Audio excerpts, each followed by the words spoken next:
So the other thing that's coming out right now is Absolute Carnage is coming very soon. Yes. And it is maybe the second event. I don't know if I can count them up, but we've had Jason Aaron just has been wrapping up his long Thor run with War of the Realms, and now we have this. But I mean, I feel like that idea of do we have too many events, do we have not enough events, is a question that everybody in editorial has to ask themselves at some point in time. And a lot of the big franchises, Avengers has been doing its own thing with Jason, Captain America's been doing its own thing. I mean, have you been saying to yourself, do we got to peel back on events? Do we only want to do them under specific circumstances? Yeah, it all goes down to what the definition of an event is like what you say. And for so many people, the term gets thrown around rather liberally when there's certain things that are happening that I don't feel are events. They're kind of like, publishing initiatives or, fifth week events, so to speak, even though the term is used there. They're smaller self-contained things that might have a larger effect on the line. An event for me is a book that crosses over into almost every title with tie-ins or sub-mini-series that touches every character. So War of the Realms was the event. That is the big event for this year. Absolute Carnage I see more as a Spider-Man event. It's something very specific to Carnage, to Venom, to Spidey, to a lot of the characters that have gone through those books from, McFarlane to Larson to Michelini to everybody that's going to touch on all those different eras.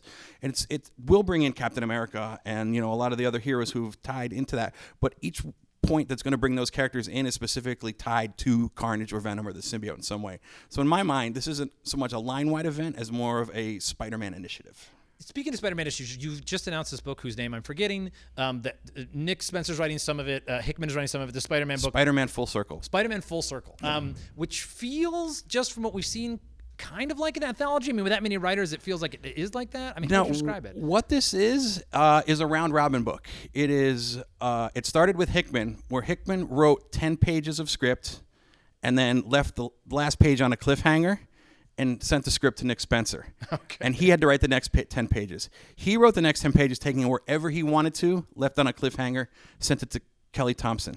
Kelly Thompson wrote her 10 pages, sent it over to Jason Aaron, and so on and so forth. So the 8 writers received script from the previous writer, not knowing anything of the story, and then had to pick it up and leave it into place, making it as easy or as difficult as possible for the writer next who's following them up. So who was the last writer in the chain then? I forget.